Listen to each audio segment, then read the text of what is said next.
Hey everyone, in today's video, I'm going to share with you 5 easy location ideas that you can use for inspiration the next time you're stuck on where to do your next photo shoot. So just in case you don't know, this is part 2, so I'll leave part 1 linked down below in case you guys want to have a look. So the first location idea I have is a lake, and this is one of my favorite photo shoot locations and unfortunately one that we do not have a lot of in Australia. So whenever I'm traveling, I'm always really obsessed with finding and visiting lakes to be able to take photos with them. Lakes are a really great location if you want to do a moody style photo shoot or also even a relaxed, more lifestyle-like photo shoot. You can either use the lake as the backdrop for your photos, you could also use the surrounding trees and shrubs or any greenery for your photos. There's usually also piers or docks on lakes as well, which can be really cool for a photo.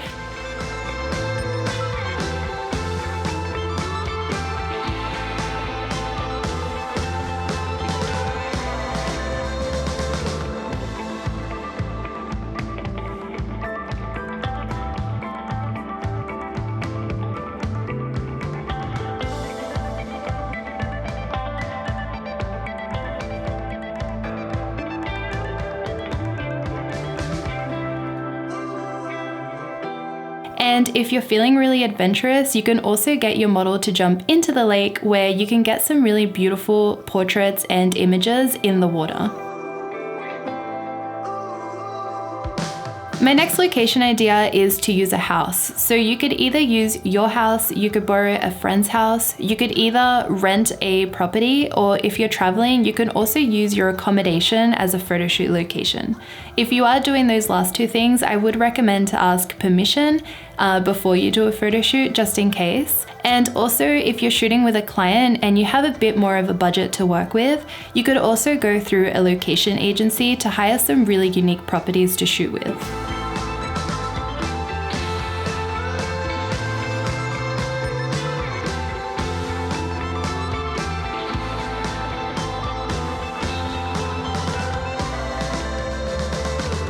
So to show you some examples, here is a photo shoot I did on the balcony of a rental property. This was a really great spot to be able to get some really simple classic images of our model against the blank wall. And it was also pouring rain that day, so it was perfect to have an undercover location and to be able to continue shooting while we waited for the rain to stop.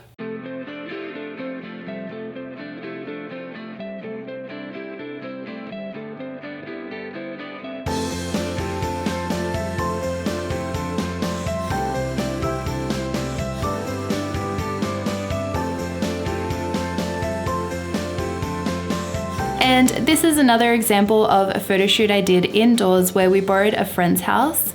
We brought along a few extra things such as plants and blankets and some teacups to make it look like a little bit more of a lifestyle photo shoot, and ended up taking photos in a bunch of different rooms of the house, making use of the furniture, the bed, and all the little things that made that house unique. A little tip if you like to shoot natural light like me is to keep your subject as close to the window as possible to get the most flattering light for portraits. Idea number 3 is to make your own location. So this is an idea that I've gathered from doing wedding photography, and it also goes hand in hand if you're doing a photo shoot inside a house. Sometimes during wedding ceremonies, the couple might hire a stylist, or the florist or the venue will put together an archway for the outdoor ceremony and cover the whole thing in flowers. So once the ceremony is done and we've moved on to doing some bridal portraits, I'll usually ask the couple to come back and stand in front of the archway so we can get some creative portraits, as flowers make for such a beautiful backdrop. So as I mentioned, this idea also doubles if you're shooting inside a house or just an indoor location and all you have to work with is a plain wall. So to give you an example, I shot this magazine editorial inside a really plain white studio. And to add our own special touch to the photos, we decided to hang up a bunch of flowers to take photos in front of.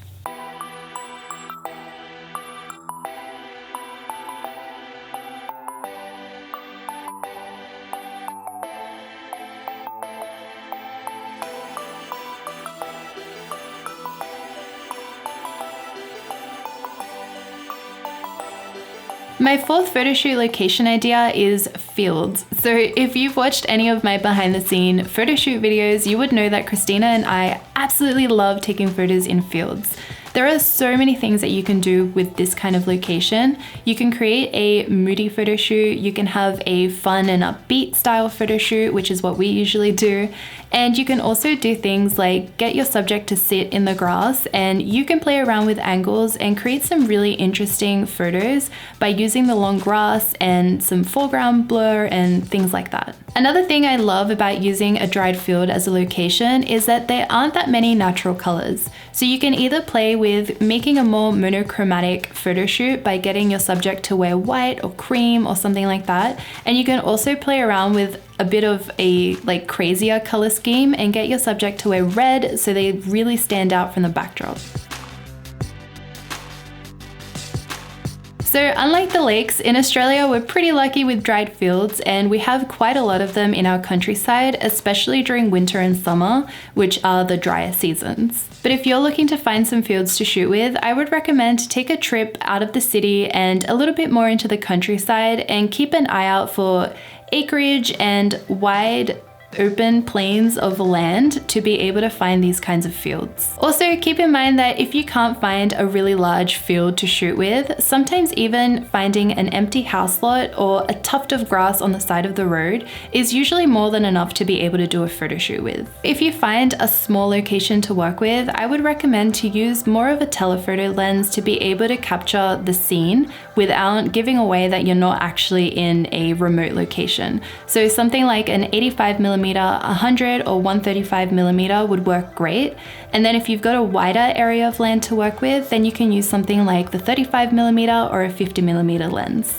And my final location idea is a forest. This is a perfect location if you want to take portraits with lots of bokeh, as the branches and the leaves of the forest paired with a wide aperture lens is perfect for that kind of style. A few tips that I have for when you're shooting in a forest is to keep the photo shoot planned for either the morning or the afternoon if you can.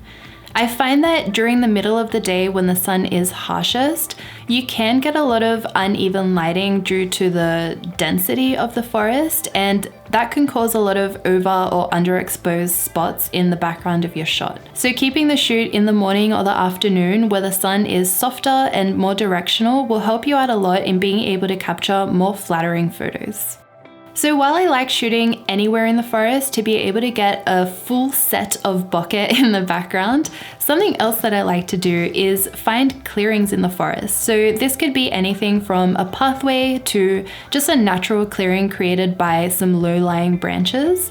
But if you place your subject in that clearing, it can create really nice natural framing for that photo.